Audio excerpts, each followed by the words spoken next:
स्पष्ट तरीका से पटना उच्च न्यायालय की तरफ से शिक्षा विभाग बिहार सरकार को कि आखिर टीआरई 1 में जब योग्य स्टूडेंट थे, सीट भी था, तो आपने सप्लीमेंट्री रिजल्ट क्यों नहीं दिया। अगर सप्लीमेंट्री रिजल्ट आपने नहीं दिया तो जो सीट बच गया, क्या उस सीट को आपने टीआरई 2 में दिया है, जोड़ा है या नहीं जोड़ा है। अगर वाकई में आपने जोड़ा है तो उसका पटना उच्च न्यायालय का अगला सुनवाई ये समर वेकेशन के बाद होगी। हाँ सर। ओके, देखिए मैं भी आप लोग से एक चीज़ कहना चाहूँगा कि एक सुनवाई हुआ है पटना उच्च न्यायालय में। पटना उच्च न्यायालय ने अभी रिसेंटली में मैं बात करूँ आज की, तो कहा दिनों से अगर आप देखेंगे तो बिहार शिक्षक बहाली के ऊपर हम खबर नहीं चला रहे, लेकिन आज चलाना मजबूरी का है या फिर मस्ट इम्पोर्टेंट का है, आपके लिए जरूरी है। टीआरई 1 और 2 के लेकर पटना उच्च न्यायालय में सुनवाई हुआ, जिसमें पटना उच्च न्यायालय के माननीय जज द्वारा ये कहा गया बिहार सरकार को कि आखिर टीआरई 1 में जब सीटें था तो सप्लीमेंट्री आपने क्यों दिया, सप्लीमेंट्री अगर आपने नहीं दिया तो फिर वही सीट को क्या वाकई में आपने टीआरई 2 में दिया। इन तमाम मुद्दा के ऊपर हम बात करेंगे। हमारे साथ बात करने के लिए बिहार प्रारंभिक शिक्षक संघ के प्रदेश अध्यक्ष त्रिपुरारी झा जी जुड़ेंगे और वो एनआईओ संबंधित भी बात करेंगे। एनआईओ का भी एक खबर आ रहा है कि एनआईओ वालों के लिए कुछ लोग कह रहा है कि गुड न्यूज़ है, कुछ लोग कह रहा है कि बैड न्यूज़ है, कुछ लोग कह रहा है कि लाइफ टाइम के लिए वैलिड हो गया है, तो कुछ लोग कह रहा है भैया कि लाइफ टाइम के लिए अनवैलिड कर दिया है, यानी कि तमाम लोगों को बाहर निकाला जाएगा। हम इनके ऊपर भी बात करेंगे, यानी कि पटना उच्च न्यायालय से लेकर के दिल्ली सुप्रीम कोर्ट तक हम बात करेंगे। हमारे साथ बात करने के लिए फिर से मैं बताना चाहूँगा त्रिपुरारी झा जी हैं, प्रदेश अध्यक्ष हैं, केस लड़ने का यही काम करते हैं, चाहे पटना उच्च न्यायालय हो या फिर दिल्ली सुप्रीम कोर्ट हो। सभी शिक्षा जगत बंधुओं से जुड़े बंधुओं को हार्दिक नमस्कार। साथियों, आज जो हमारे गोयल भाई के द्वारा जो चर्चा का विषय रखा गया है कि जो हमारे द्वारा केस या प्रदेश के साथियों के द्वारा जो केस दायर किया गया है उसमें न्यायालय में कहां तक पहुंचा है इसकी स्थिति मैं बिंदुवार चर्चा करूंगा। 2 केस के बारे में, एक एज रिलैक्सेशन संबंधी और दूसरा टीआरई 1 के रिजल्ट प्रकाशन संबंधी। एज रिलैक्सेशन संबंधी टीआरई 2 और टीआरई 3 के केस की बिंदु की चर्चा करता हूं कि पहले जो 5वां बहस 6ठा बहस हो चुका है और दोनों केस को आईए के फाइल करके एक साथ सबमिट किया गया और इसमें तो बिहार माननीय उच्च न्यायालय के न्यायाधीश के द्वारा इतनी डांट फटकार हुआ कि 2000 रुपए की राशि बिहार सरकार को उच्च न्यायालय के अकाउंट में जमा करना पड़ा। कारण यह था कि समय पेपर का सबमिट नहीं कर पाते और हमारे अधिवक्ता के द्वारा जब बहस के दौरान यह कहा गया कि न्यायालय के या बिहार की शिक्षा विभाग की रवैया है कि क्विक रिजल्ट निकालते पर एडवर्टाइजमेंट निकाल करके बहाली की प्रक्रिया संपादित करती है और इसमें रिजल्ट सही से नहीं हो पा रहा है, यह कमियां हैं और अधिकतम उम्र के अभ्यर्थी रिमाइंडर में इस पर 2000 रुपया का जुर्माना लगा और आगे जो तारीख है 19/6 का है। तो दुर्भाग्य कहिए कि उन्हें जून में इसका एग्जामिनेशन है, बीच में समर वैकेशन है। इसमें थोड़ी सी प्रक्रिया चिंतित होना स्वाभाविक बात है अधिकतम उम्र के अभ्यर्थियों को, लेकिन मैं आपके चैनल से यह कहना चाहता हूँ कि अधिकतम उम्र के अभ्यर्थी निराश नहीं हो, लड़ाई जारी है, जीत निश्चित तौर पर मिलेगी, केवल धैर्य रखनी चाहिए। जी, आपने सर बात किया मैक्सिमम एज को लेकर, मैं आपसे एक चीज जानना चाहूंगा टीआरई 1 और 2 के लेकर भी जिक्र कल पटना उच्च न्यायालय में सुनवाई हुआ है, उसके बारे में थोड़ा बताने का कष्ट किया जाए सर। टीआरई 1 के जो एज रिलैक्सेशन संबंधी रिजल्ट प्रकाशन संबंधी हुआ उसमें बहस के दौरान अप्रैल और मई में हमारा केस का तारीख था, उसमें बहस के दौरान जब यह न्यायालय में बहस हुआ कि क्या कारण था कि डोमिसाइल को बहाली प्रक्रिया के मध्य में तोड़ा गया, जबकि यह आप सभी जो कानून ज्ञाता है, विधि ज्ञाता है, यह जानते हैं कि हाई कोर्ट और सुप्रीम कोर्ट कई एक राज्य में यह फैसला आ चुका है कि बहाली प्रक्रिया के बीच में आप ऐसा नियमावली को चेंज नहीं कर सकते हैं जिसमें किसी खास पक्ष को प्रभावित होता हो। तो इस पर जब मैंने पूछे न्यायालय में जब बहस के दौरान हुआ, शिक्षा विभाग से जवाब मांगा गया कि आपने क्या कारण था कि डोमिसाइल को बीच बहाली प्रक्रिया में तोड़ा, और दूसरी बात की आपके टीआरई 1 की वैकेंसी कितनी थी और टीआरई 2 में कितनी कैरी ले गए और टीआरई 3 में क्यों ले गए, क्या सिचुएशन था, क्या कारण था। हमको इस बात का तो बिहार सरकार के जो अधिवक्ता थे वह जो दलील दे रहे थे उससे न्यायालय संतुष्ट नहीं हुआ। काउंटर फाइल बोले हैं कि लिखित जवाब मिलेगा, अगली बहस के पहले लिखित जवाब आएगा बिहार सरकार का, इसके बाद रिमाइंडर लेटर आएगा, फिर बहस हो।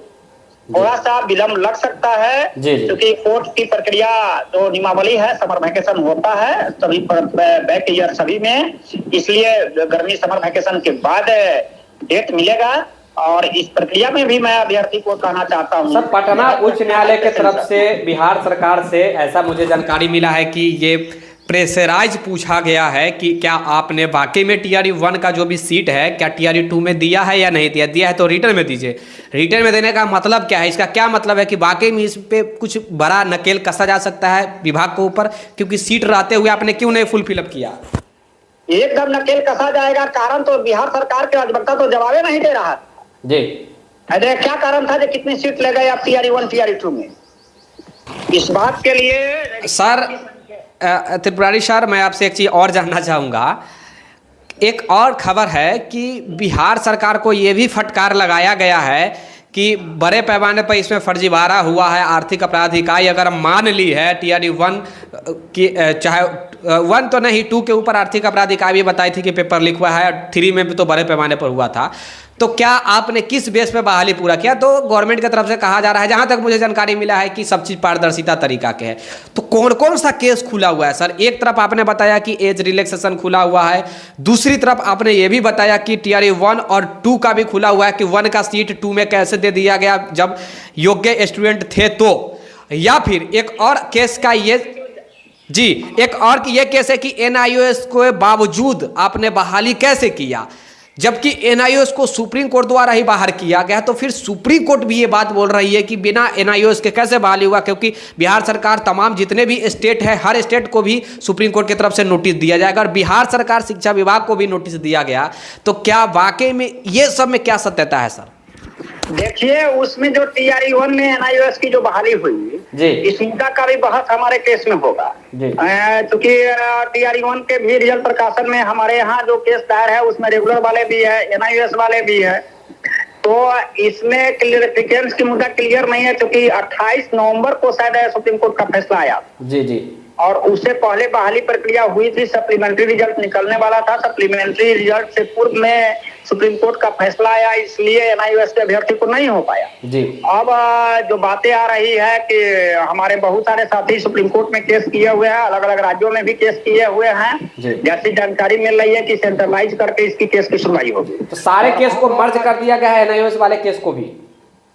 हाँ, सेंट्रलाइज करके सुप्रीम कोर्ट में सुनवाई होगी जी। और हम लोगों का भी राय है, ओपिनियन है कि दुर्भाग्य कहिए कि 14.5 लाख अभ्यर्थी पूरे प्रदेश में सबसे अग्रणी भूमिका में बिहार में अभ्यर्थियों की संख्या 2.5 लाख के आसपास था जी। और यह तत्कालीन भारतीय जनता पार्टी की सरकार इस प्रशिक्षण का कार्यक्रम की शुरुआत किया, लेकिन दुर्भाग्य कहिए कि भारतीय जनता पार्टी की गठबंधन की सरकार में ही यह नहीं मिल पा रहा है, NIOS को अमान्य किया गया। इसके लिए हम लोग TRE 4 में TRE 3 का एग्जामिनेशन डेट निकल गया है, यह तो इम्पॉसिबल लगता है, मैं झूठा आश्वासन नेतृत्वकर्ता के नाते नहीं दे सकता हूँ जी।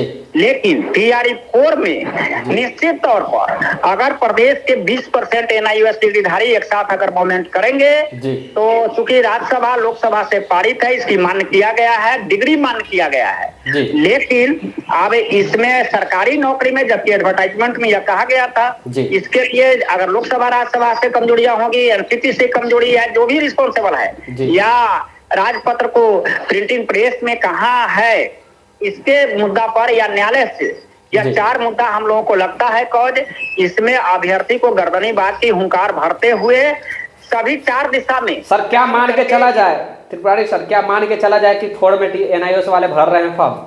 एकदम दैट श्योर है। मैं कहता हूं, मैं आपके चैनल के माध्यम से ऐसे अभ्यर्थी को, डिफिटेड अभ्यर्थी को मैं उत्साह भरना चाहता हूं, जोश भरना चाहता हूं और संदेश देना चाहता हूं कि there is no participate NIOS candidate belong from all over Bihar without participate of coming for TRE 4 vacancy.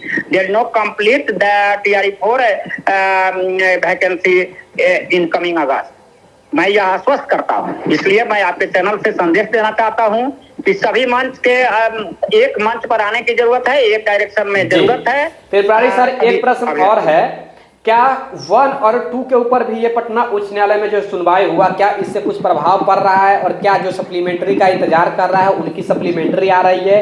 क्या वाकई में 2 का जो जवाब मांगा गया है बिहार सरकार शिक्षा विभाग से मांगा गया है पटना उच्च न्यायालय की तरफ से, लिखित में रिटर्न में मांगा जा रहा है, तो रिटर्न में मांगने का मतलब है कि जरूर उसमें कुछ ऐसा ऑथेंटिक लेटर तो हमारे पास माने जानकारी जो आ रही है, आंध्र प्रदेश में ही मामला चल रहा है सर जी। और यह सभी एक जगह सेंट्रलाइज होकर के बहस होने वाली है। हम लोग उम्मीद करते थे कि अभी तक आना चाहिए था इसके पक्ष में फैसला, या कारण चाहे जो भी हो। मैं बीच में इस मैटर पर ज्यादा नहीं बोल सकता हूँ, किसी नेतृत्व पर उंगली नहीं उठा सकता हूँ, लेकिन मैं हमारी जो जिम्मेदारी है एनआईओएस को डिग्री को मान कराने के लिए, अगर अभ्यर्थी माने और अगर एक साथ चलेंगे, एक पैमाने पर मान करके चलेंगे, तो हम अग्रगण्य भूमिका में इसको रहेंगे। टीआरई 4 में मौका दिलाने के लिए अथक प्रयास किया जाए। जो नौकरी कर रहे हैं एनआईओएस वाले, ऐसा तो कुछ दिन पहले तक ये भी खबर था कि जो यहाँ तक कि मैं भी खबर चलाया था कि जो एनआईओएस वाले जो कैंडिडेट हैं वो लोग आउट हो गए हैं और उनको भी नौकरी से भी बाहर करना होगा।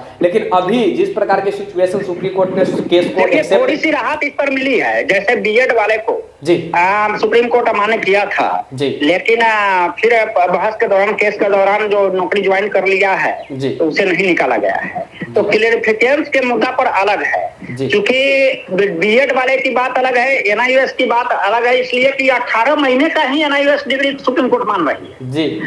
और सर्विस वालों के लिए केवल डिग्री की बात आएगी तो क्लियरिफिकेशन में एनआईओएस की डिग्री का भी माने उनको भी शंका है बाहर होने के लिए। इसलिए मैं अपील करता हूं जो एनआईओएस का अभ्यर्थी जो सरकारी सेवा प्राप्त कर रहे हैं, सरकार में सेवा दे रहे हैं शिक्षा विभाग में, उनको भी हमारे लड़ाई में साथ देना चाहिए जी। नहीं तो वो नौकरी से तो आउट होंगे ही क्या?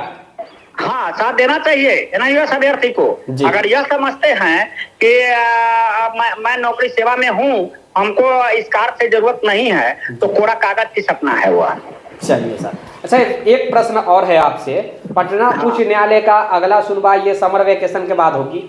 हाँ सर। ओके, देखिए मैं भी आप लोग से एक चीज़ कहना चाहूँगा कि एक सुनवाई हुआ है पटना उच्च न्यायालय में। पटना उच्च न्यायालय ने अभी रिसेंटली में मैं बात करूँ आज की, तो कहा गया है स्पष्ट तरीका से पटना उच्च न्यायालय की तरफ से शिक्षा विभाग बिहार सरकार को कि आखिर टीआरई 1 में जब योग्य स्टूडेंट थे, सीट भी था, तो आपने सप्लीमेंट्री रिजल्ट क्यों नहीं दिया?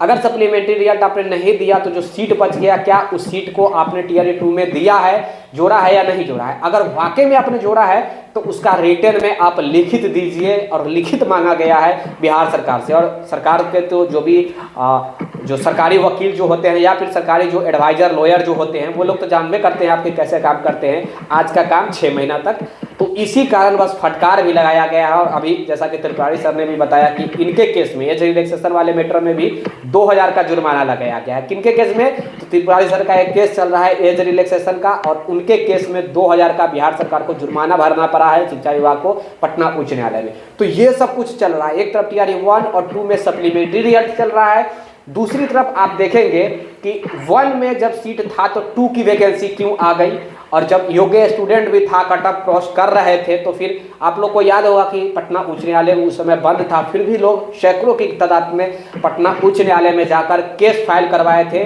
और वही केस रिट दायर करवाए थे। वही रिट के कारण जो ये आज सुनवाई हो रही है। उस केस में कहा गया था कि जब हमने कट ऑफ जो मार्क्स, जो टेंटेटिव एक जो है एक कट ऑफ जो क्वालिफाइंग मार्क्स रखा गया था विभाग के तरफ से, उस विभाग का जब क्वालिफाइंग मार्क्स आपने क्रॉस कर लिया और सीट भी है, तो आपको नौकरी क्यों नहीं दिया गया? यहाँ तक कि बहुत सारे तो ऐसे लोग हैं जो DOB यानी कि डेट ऑफ बर्थ के कारण भी नौकरी से बाहर हुए हैं, और बहुत सारे ऐसे भी लोग हैं जिनका 1-2 नंबर से 1-1 नंबर से बाहर हुए, तो उन तमाम लोगों को नौकरी लग जाता, लेकिन बिहार सरकार के गलत नीति के कारण नहीं लगी। इसी का जवाब पटना उच्च न्यायालय ने मांगे हैं। अब पटना उच्च न्यायालय जब जवाब सेटिस्फाइड हो जाएंगी, पटना उच्च न्यायालय को जब बिहार सरकार शिक्षा विभाग जवाब देंगी, उसके बाद डिसीजन हो जाएगा। डिसीजन काफ़ी जल्द उम्मीद जताया जा रहा है, अभी ही हो जाता, लेकिन समर वेकेशन आ गया है, और समर वेकेशन के बाद जो है आपको जल्द ही सुनवाई देखने को मिलेगा, जिसमें एनआईओएस का भी एक मुद्दा सुप्रीम कोर्ट में चला गया है। अब कहा जा रहा है कि एनआईओएस के फेवर में कुछ हो सकता है। वही बात सुप्रीम कोर्ट द्वारा ही कहा जाता है बीएड को बाहर करो, और वही सुप्रीम कोर्ट फिर से बीएड वाले के केस को एक्सेप्ट करती है। सेम वही सिचुएशन है, एनआईओएस वालों को बाहर करने का काम भी सुप्रीम कोर्ट ही की है, और आज फिर से सुप्रीम कोर्ट द्वारा ही इस केस को एक्सेप्ट किया गया है। इसका मतलब ये होता है कि लात भी यानी कि सुप्रीम कोर्ट द्वारा बाहर भी किया जाता है, और अंदर भी आपको सुप्रीम कोर्ट द्वारा ही किया जाएगा। समझ रहे हैं, ये सब कुछ चल रहा है आपके बिहार शिक्षक बहाली में। विशेष जानकारी के लिए द टाइम्स ऑफ भारत के संपादक से जुड़ जाइएगा। आपका साथी मैं हूँ विकी गोयल और आप देख रहे हैं the times of Bharat. Subscribe जरूर करके अपने